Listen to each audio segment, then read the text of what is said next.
cómo trabajar con un jurado. Un jurado procesal o de juicio, a diferencia de un gran jurado de acusación, que es un órgano de investigación, tal vez pueda compararse al público que asiste a un espectáculo, generalmente pasivo y callado a lo largo de la función, sin permiso de llorar ni aplaudir. De pronto, cuando cae el telón final, se encuentra en el centro de la escena, a menudo para su propio asombro, con la tremenda responsabilidad de tomar decisiones en asuntos que puedan ser mucho más complejos y graves que cualesquiera de los que jamás hayan confrontado en su vida. La mayor parte de los ciudadanos solo tienen una idea vaga de lo que es un verdadero juicio por jurado. Habiendo visto películas con juicios representados por actores, de alguna manera están convencidos de que esta es la manera en que se realizan realmente. Nada podría estar más lejos de la verdad. En toda mi vida he visto muy pocas representaciones teatrales de juicios que pongan de manifiesto las restricciones que de hecho existen en el procedimiento judicial. Hay dos excepciones excelentes: QB7 y Anatomía de un asesinato. Y vale la pena estudiarla si pueden conseguirse en videocintas. La mayor parte de los demás son películas de la variedad de Perry Mason, en donde todas las piezas del rompecabezas encajan debidamente en un lugar. Los mentirosos terminan por confesar el perjuicio abiertamente ante un tribunal. La verdad se vuelve evidente de tal manera que no le queda virtualmente nada para decidir al jurado. Tal vez a medida que las computadoras asuman cada vez más funciones humanas, el proceso de administrar justicia se volverá más eficiente.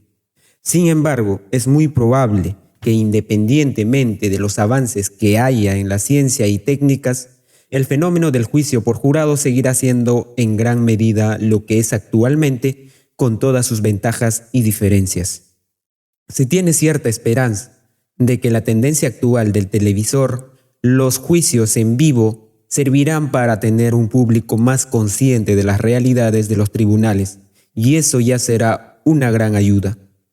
El sistema de juicios por jurado tiene varios aspectos positivos y negativos, de modo que probablemente siempre estará sujeto a controversias. Los jurados existen principalmente en los países de habla inglesa, de acuerdo con la visión angloamericana del derecho, y generalmente se considera que ofrecen el método más democrático para resolver las disputas legales. En el lado positivo, un jurado o los miembros del mismo, en conjunto, dan la mejor medida de cómo piensa la comunidad. Los grupos de personas calificadas, ciudadanos, adultos y sin antecedentes penales, son elegidos por sorteo y citados para presentarse en el juzgado. Luego, a partir de estos grupos, se selecciona y completa el tribunal de jurados. Frecuentemente, después de cada interrogatorio amplio de cada miembro, denominado examen in verdire, deber y decir, por parte del juez y de los abogados de ambas partes. Un jurado de 6 o 12 personas contiene una combinación de diferentes personalidades que en la mayor parte de los casos es benéfica. Las idiosincrasias propias de cada jurado tienden a amortiguarse por el roce con los demás jurados. Las formas extrañas de pensar que puede tener un individuo ceden ante la presión del grupo. Entre otros, ellos es más probable que recuerden mucha, aunque no toda, la evidencia que escuchan. En una sociedad como la nuestra, en donde la corrupción de las personas que ocupan cargos públicos amenaza diariamente la justicia y el trato igualitario del ciudadano, con raras excepciones los jurados que sean patentemente corruptos. Desde luego, no son honestos quienes niegan los prejuicios que tienen, a fin de cumplir con los requisitos para la selección de jurados, pero son raros otros tipos de corrupción. Un grupo de individuos elegidos al azar cuyas identidades no son reconocidas hasta poco antes de que se presentan para servir como jurado, sería difícil de sobornar, especialmente cuando no hay manera de saber cuáles personas serán finalmente nombradas para participar en el juicio. El sistema de los jurados elimina las grandes desigualdades que existe en la sociedad. En teoría, por lo menos nadie es tan rico o poderoso que pueda impedir ser arrastrado ante un jurado para responder por sus maldades. Por otra parte, nadie es demasiado humilde o pobre para no tener derecho de ser juzgado por un jurado cuando otros tratan de oprimirlo. Los miembros del jurado castigan la arrogancia, la codicia, el egoísmo, así como una multitud de otros vicios que en sí no son actos ilegales. Dan compensación al infortunado, a menudo dejando que la compasión domine sobre las consideraciones de responsabilidad real. A veces hacen a un lado las restricciones insensibles de la ley para hacer justicia según la creen. Encarnan la conciencia de la sociedad o son un eco de esa conciencia. La Constitución de los Estados Unidos estipula que uno tiene derecho a ser juzgado por un jurado de sus iguales. Esto es verdadero solamente en el sentido más general de la palabra, iguales. Los jurados reunidos dentro de su tribuna raramente resuelven ser una muestra representativa de la sociedad, porque algunas clases de las personas son omitidas de manera consciente. Quienes tienen antecedentes penales son automáticamente excluidos por las reglas de casi cualquier jurisdicción. A primera vista, esto puede parecer una buena idea, pero por lo menos en los casos penales, los reos convictos probablemente podrían aportar mayor profundidad a los criterios en un panel de jurado, porque ellos sí saben lo que es la vida en las calles, cosa que no conoce un miembro promedio del jurado. Los ricos y los poderosos también son omitidos las más de las veces, en parte porque consideran que fungir como jurado es simplemente una lata y hacen todo lo que puedan para evitarlo, y en parte porque si son elegidos uno de los abogados, se librará de ellos con lo que se le llama recusación perentoria o sin causa. Una recusación con causa es una objeción que se hace por alguna determinada razón, como cuando uno de los miembros del jurado esté emparentado con una de las partes, o que admite tener una opinión fija respecto del caso. El número de estos alegatos es ilimitado. Una recusación perentoria es una que puede hacerse sin dar ninguna razón en absoluto. A cada abogado se le asigna cierto número de estas para ayudarle a conformar el jurado según su gusto. El motivo por el cual los individuos con personalidad fuerte, educados e inteligentes reiteradamente son apartados de la tribuna del jurado por parte de los abogados es desafortunadamente sencillo. Para el tipo que sabe que su caso es débil, estas cualidades humanas significan enemigo. Como resultado, los jurados que juzgan casos difíciles son privados de uno de los dones más preciosos que son las mentes perceptivas. Dos ejemplos tomados de mi propia experiencia pueden ayudar a ilustrar y también a subrayar un punto mencionado anteriormente, que los abogados, incluyendo los fiscales, usualmente salen a ganar, no a hacer justicia. En mayo de 1967 defendí a un anestesiólogo llamado Carl Coplino en Nápoles, Florida, a quien se le acusaba de haber asesinado a su esposa inyectándole cloruro de succinilinaco, una forma de curare que paraliza a los músculos, incluyendo aquellos que permiten respirar, los pulmones. Yo ya había defendido a Coplino, acusado a fines de 1966 en Fremont, Nueva Jersey, de haber hecho supuestamente lo mismo al marido de su amante, un vecino suyo. El ambiente de Nápoles estaba lleno de indignación. En Nueva Jersey lo habían absuelto. El fiscal tenía un caso muy tenue, basado totalmente en algunos experimentos científicos nuevos y mal hechos que nunca habían sido confirmados. Nosotros habíamos realizado nuestros propios experimentos con resultados opuestos. Gran parte de nuestra evidencia era un testimonio pericial sobre cuestiones complicadas de química y teníamos grandes temores de que gran parte de ella pasará desapercibida en la cabeza de los miembros del jurado. Una de las personas citadas para servir como jurado era un químico jubilado de la Union Caribe Company. Era claro desde su examen de voir dire que hubieran sido capaces de ayudar mucho a los demás miembros del jurado si lo hubiesen dejado participar en el juicio. Un fiscal que buscará afanadosamente un resultado justo le habría permitido quedarse en el jurado, ya que su pericia se necesitaba urgentemente. El fiscal en este caso utilizó una recusación perentoria para librarse de él, temiendo obviamente que él viera las deficiencias en la presentación del Estado. El jurado, desesperadamente confundido y inseguro, juzgó a Coplino. Era culpable de asesinato en segundo grado, o sea, asesinato deliberado, pero sin premeditación, una imposibilidad tanto lógica como liberal en un caso de envenenamiento. Si Coplino hubiera proseguido con sus apelaciones, probablemente hubiese ganado, al obtener un fallo según el cual hubiera sido legalmente absuelto, porque el envenenamiento solamente puede ser asesinato de primer grado, y de ello no lo encontró culpable el jurado inconsciente. Sin embargo, alguien le engañó haciéndole creer que si desistía de apelar y cesaba de dar un mal rato a las autoridades, se le concedería la libertad bajo palabra. No se la concedieron. El segundo ejemplo no es menos absurdo. A principios de 1976, cuando Patricia Heard fue juzgada por asalto bancario en un tribunal federal de San Francisco, una gran parte de su defensa fue que había sido sometida a una persuasión coercitiva, usualmente llamada lavado de cerebro, por parte de los que habían raptado y luego la acompañaron en el arriesgado asalto algunos meses después. La persecución coercitiva es un fenómeno difícil de entender para el público que pueda creer problemas como el que surgió durante la Guerra de Corea, debido al uso perfeccionado de ciertas técnicas psiquiátricas por los norteamericanos.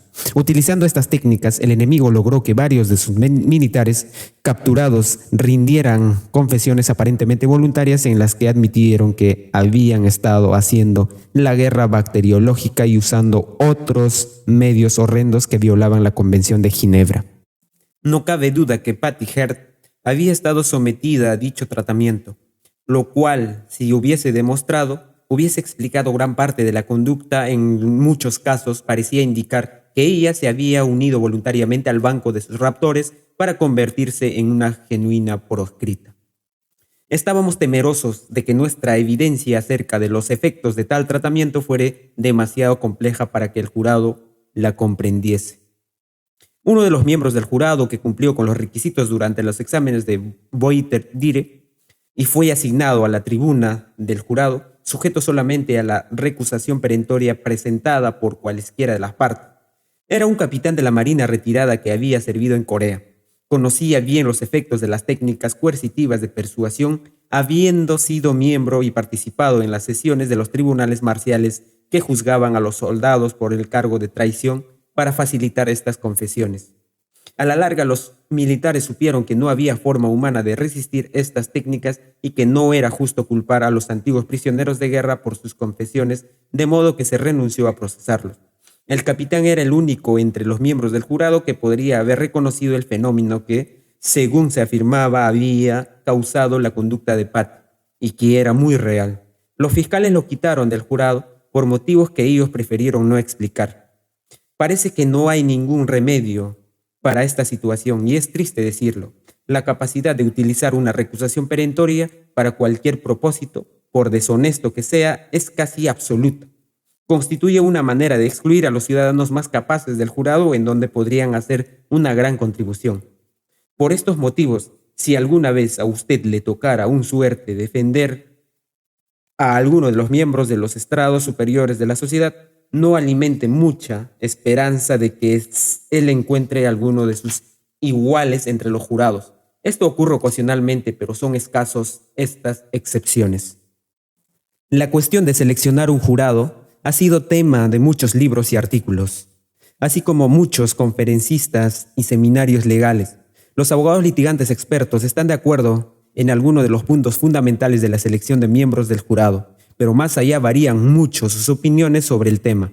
Algunos prestan una considerable atención a los orígenes étnicos de las personas que van a formar un jurado, afirmando que quienes son de origen italiano, francés, español o de otro país latino se dejan llevar por la emoción y de esta manera son más susceptibles de actuar por simpatía, en tanto que aquellos de ascendencia germana, polaca o escandinava enfocan con más frialdad y precisión los asuntos humanos. Otros abogados tienen más interés en la carrera profesional u ocupación de las personas. Se considera que los artistas, educadores y los profesionales de ciencias sociales son más flexibles y comprensibles a las debilidades humanas, en tanto que los contadores e ingenieros se preocupan más por los números y de la lógica de que son las personalidades. Si bien estas grandes generaciones tengan cierto valor, yo personalmente nunca les he puesto mucha atención.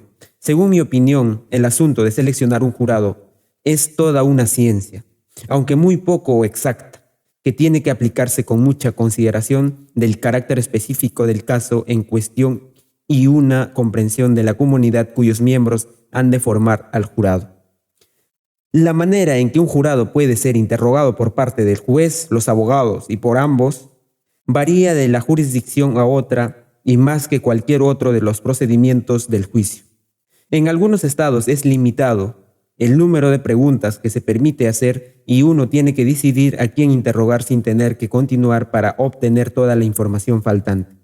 En otros estados se permite muchas diversidad de preguntas y se puede hacer un examen exhaustivo a cada candidato para el jurado. En los tribunales federales el interrogatorio por lo general lo hace únicamente el juez. Algunos de ellos lo hacen bien y otros mal. Lo mismo que con muchos otros aspectos del litigio, la habilidad que tenga un abogado para conocer y comprender a las personas es una ventaja necesaria para recoger a un jurado. Ojalá que pudiera crear una matriz o un molde maestro y llevarlos al tribunal para aceptar únicamente a aquellos que encajan exactamente dentro del mismo. Sin embargo, es poco probable que haya dos abogados que puedan concordar exactamente sobre cuál debe ser el aspecto del molde y cuáles debieran ser sus especificaciones. Incluso aunque pudiésemos construir un tal molde, es dudoso que alguna vez pudiéramos encontrar a un ser humano que se ajustara al mismo.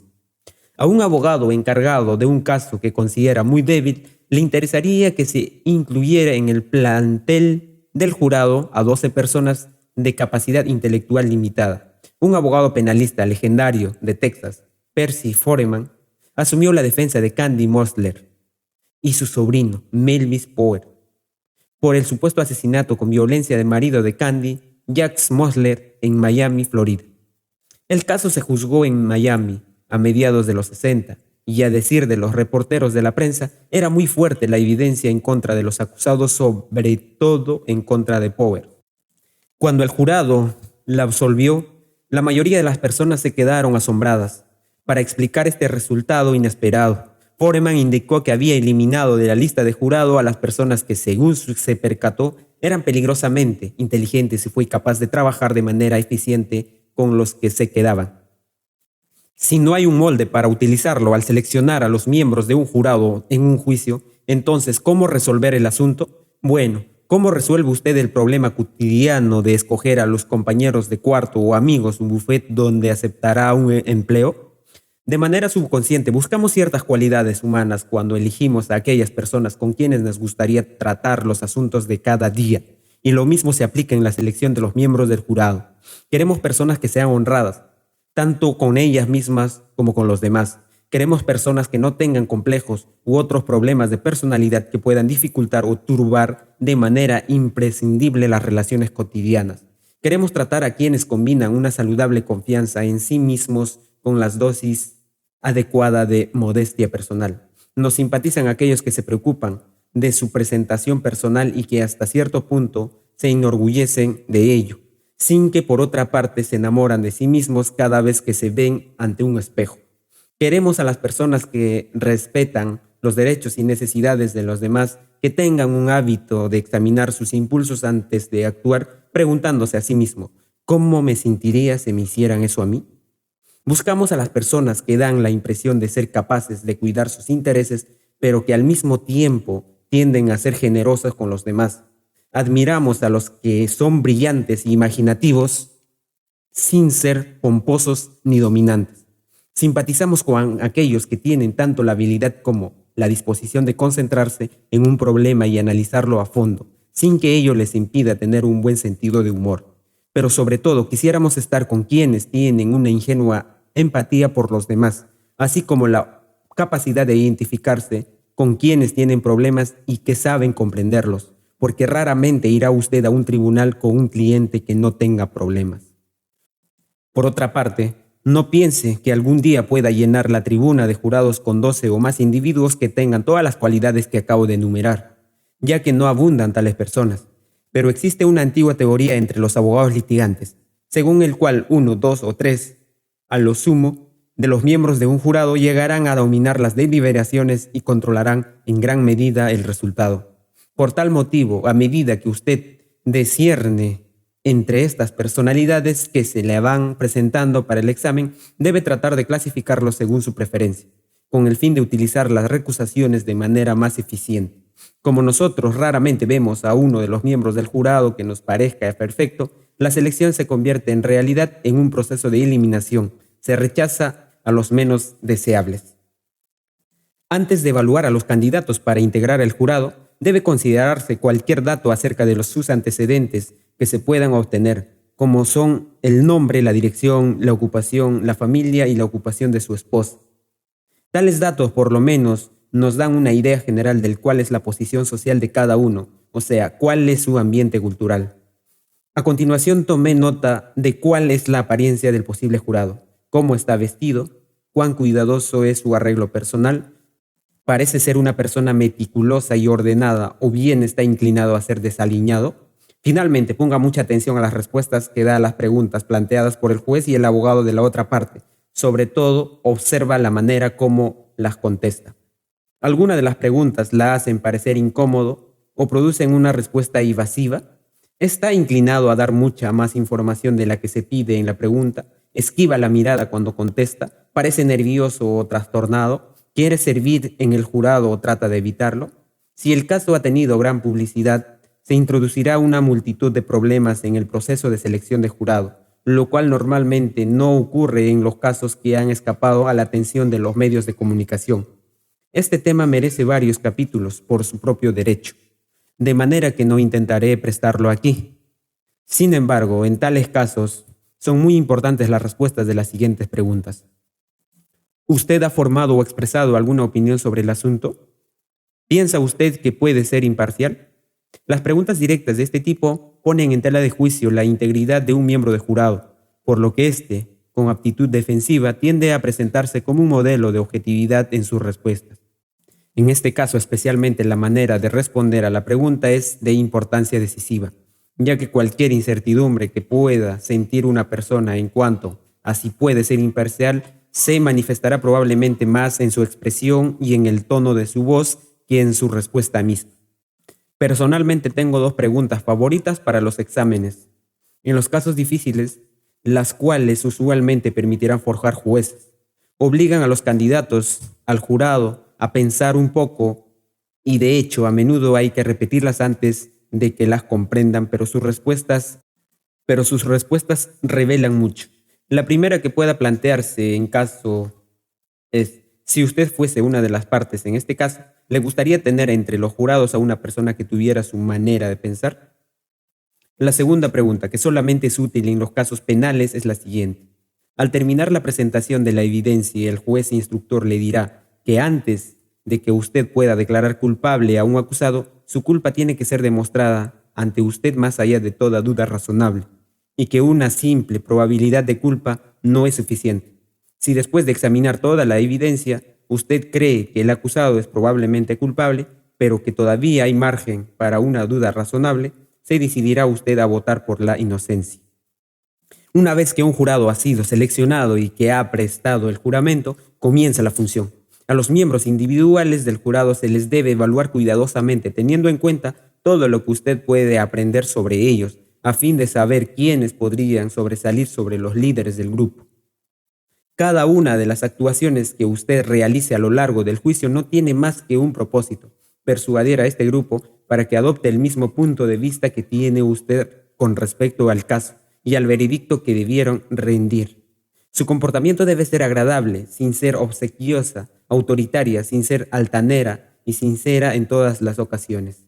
Un poco de humorismo es útil cuando viene al caso en tanto no sea exagerado. Por lo general, los miembros del jurado muestran la mayor deferencia hacia el juez. Él está sentado en un sillón elevado, vistiendo el ropaje negro propio de su cargo, y es él quien los miembros del jurado tienen que confiar para que les guíe a través del laberinto legalista al cual han sido arrojados.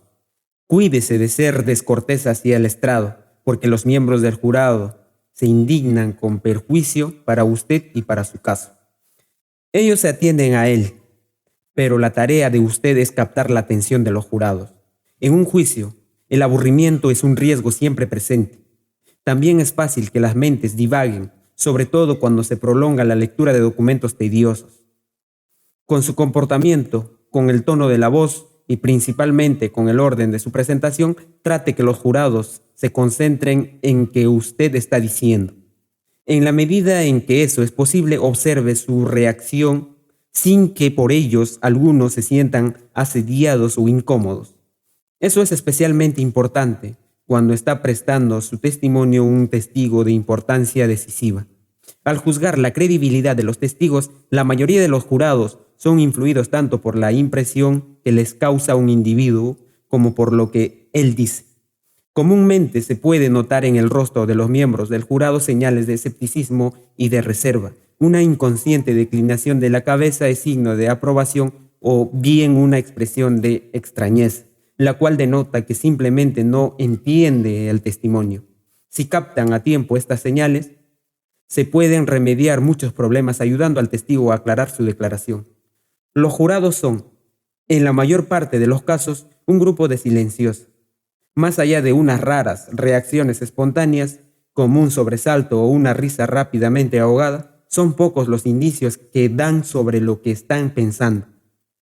Con excepción de los tribunales militares, a los miembros del jurado normalmente no se les permite tomar notas ni hacer preguntas por su propia cuenta. En pocas palabras, estos solo reciben la información que se les da, y parece que en la mayor parte de los juicios ellos sienten que se les da menos a lo que a ellos les gustaría recibir. Téngase presente que ellos esperan que el talento de un abogado saque, como por arte de magia, toda la verdad antes de que se termine el juicio, tal como sucede en novelas, teatros, películas y series de televisión. Sin embargo, en el caso real descubren que aún quedan por contestar las preguntas más importantes, así como diversas contradicciones en las evidenciadas que a ellos toca resolverlas. Es responsabilidad suya dar a los jurados toda ayuda posible a fin de que vean que la justicia o injusticia esté de su parte en el caso. La mejor forma en que usted pueda ayudarle al jurado es con una buena declaración inicial, o sea, una exposición clara de lo que usted pretende demostrar en la evidencia. Esto en esencia es un vale que se le pagará cuando usted se levante para pronunciar sus argumentos final y con ello terminar el caso. Por tanto, cuídese de no poner demasiada énfasis en la evidencia ni exagerar la importancia de la misma, o de lo contrario podría terminar con el rostro ridicundo y una observación indecisa en el alegato final de su oponente porque usted no entregó lo que prometiera. Cuando examine usted los hechos que atraerán la atención del jurado, elija las palabras que usará para presentar estos hechos. Tenga presente que una declaración inicial no es un alegato. Si usted trata de utilizar el lenguaje de persuasión en la declaración inicial, su oponente o el juez instructor pueda interrumpirlo en cualquier momento. Al preparar este discurso y redactar cada oración, téngase a los hechos y constrúyala como si estuviese precedida por la siguiente frase. La evidencia demostrará que una declaración inicial no es para arguir sobre la credibilidad de los testigos ni la autenticidad de los documentos o por otro tipo de evidencia. Si su oponente ya ha hecho suya, usted puede describir las pruebas que propone presentar y que contradicen la evidencia que él ha prometido a condición de que usted se limite a esto. A menudo conviene reservarse un margen de seguridad cuando quedan sin resolverse algunas cuestiones sobre admisibilidad definitiva de cierta evidencia. Si usted la describe tan solo para que se la eliminen después, entonces corre el riesgo de provocar una moción de juicio nulo por parte del juez o por lo menos una moción disciplinaria en la que se especificará que usted no había presentado tal evidencia. Es mejor jugar a la segura y renunciar a la descripción demasiada precisa de evidencia dudosa. Los procedimientos de apertura debieran dar a los miembros del jurado una buena idea del caso, acerca de lo que las partes están disputando y sobre lo que en última instancia tendrá que decidir el jurado. En cuanto a las cuestiones que no están en disputa, es mejor decir a los miembros del jurado que no necesitan preocuparse por ellas, ya que de hecho las partes están de acuerdo sobre ellas. Para transmitir su mensaje al jurado, utilice un lenguaje sencillo y directo y exprésese con mayor claridad posible. Tenga presente que el jurado no sabe nada del caso, a menos que le hayan dado una amplia cobertura a los medios de comunicación. En tanto que usted sabe mucho al respecto, si está debidamente preparado. No se atasque en detalles. Después de todo, los puntos de menor cuantía pueden tratarse en el alegato final. Concéntrese en el objetivo, que es el siguiente. Cuando usted haya terminado de describir lo que la evidencia demostrará y no demostrará, el jurado deberá quedarse pensando: si ese hombre puede demostrar lo que pretende probar, entonces merece ganar. Si usted ha alcanzado ese objetivo, probablemente habrá hecho una eficiente declaración inicial. Al dirigirse a un jurado, mire a los miembros del mismo. Ya no tendrá otra oportunidad tan buena para tender una línea de comunicación directa con ellos y hacer que reaccionen contra usted. Es también su mejor oportunidad de adivinar lo que los jurados están pensando y sintiendo respecto del caso. En todo momento, trate de evaluar la recepticidad de ellos respecto de lo que usted les dice. Si es necesario, cambie un poco su estilo de hablar y haga otro intento. Su credibilidad, su buena fe como abogado están en juego cuando usted habla a los jurados, y eso es de importancia primordial. Si ellos piensan que se puede creer la mayor parte de lo que usted les dice, o todo ello, entonces le darán el veredicto que usted busca.